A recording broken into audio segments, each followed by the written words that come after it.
Are you aware? With a player base of 4.5 billion, the most popular game of all time is actually RoboPit for the Sega Saturn. However, as a result of the sheer euphoria experienced by players, the game is known to overload the human brain, causing the vast majority to forget that they ever played it at all. This phenomenon is known as the Zenith Syndrome, named after the final boss of the game, and the only video game character to ever win the Nobel Prize for Outstanding Orson.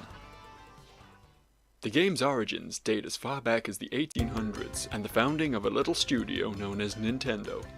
Although officially founded by Fusajiro Yamauchi, a shadowy figure known as Dave McGooddev is now known to be the true brains behind it all, nurturing the company until the release of the Nintendo Entertainment System in 1983.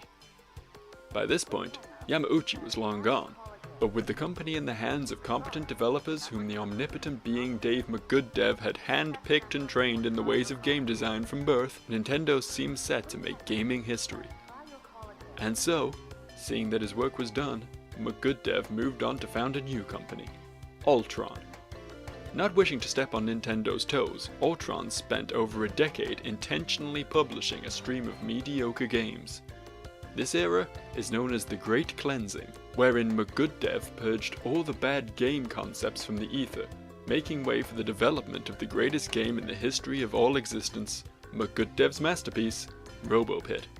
RoboPit was developed over the course of 20 years, handcrafted by blind Tibetan monks under the all-knowing guidance of the Enlightened One, a moniker which McGooddev had taken on upon reaching a state of immortal nirvana.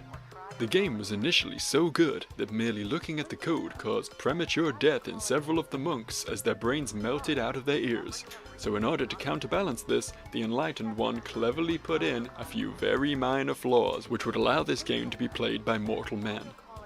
These flaws might seem like big deals to some plebeian minds out there, but in a game so undeniably perfect as RoboPit, they are barely noticeable at all.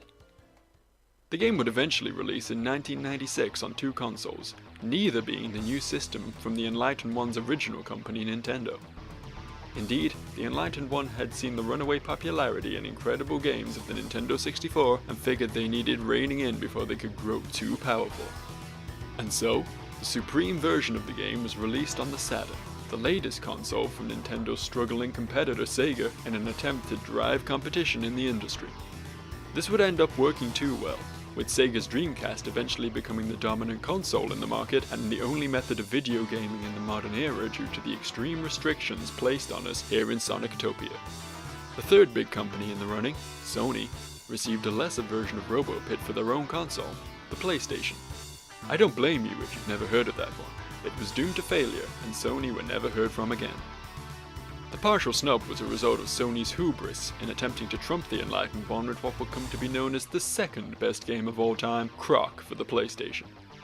Comparing the two games, you can see a striking visual similarity, but Croc lacked robot customization and a multiplayer mode, so was doomed to fall by the wayside, dashing Sony's hopes of ever cracking the console market.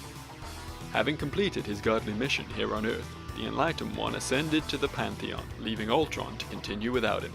In his wake, the struggling studio attempted to create a sequel to his divine work known as RoboPit 2, but as a PlayStation exclusive, it was cursed to suffer a bad case of the lacklusters.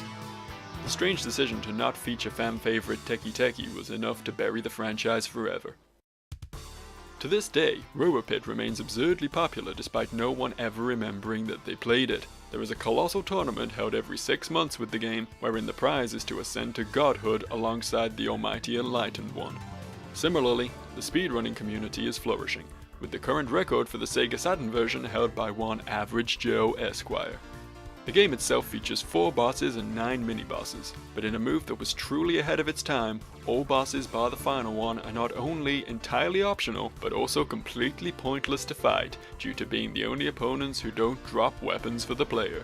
As a result, RoboPit is seen as the very first truly open-world game, giving players a degree of freedom of choice that had never been seen before or since. When quizzed on how it feels to be the only boss worth fighting in the whole game, Zenith is quoted as saying, "I'm all the boss you need, baby. Hit me up sometime. Here's my number." As well as kickstarting esports, speedrunning, open world gaming, and generally being awesome, RoboPit was the first game to be made in true 3D. Prior to this, all other games had only ever used increasingly convincing sprite work, as shown in games like Doom, Star Fox, and Ocarina of Time. In spite of this new ground being broken, RoboPit still managed to feature some truly lush environments, with incredible innovations such as trees which grow in real time. Unfortunately, time limits on matches made this impossible to actually witness, but believe me, it's all there in the code. This isn't to say the game is perfect, of course. I once met a guy who had multiple understandable gripes with the game. He's dead now. Anyway, this concludes this episode of Are You Aware Gaming? If you're one of the lucky ones with a brain advanced enough to remember playing this game, let me know in the comments why you think RoboPit for the Sega Saturn is the best game of all time. Otherwise, fuck off.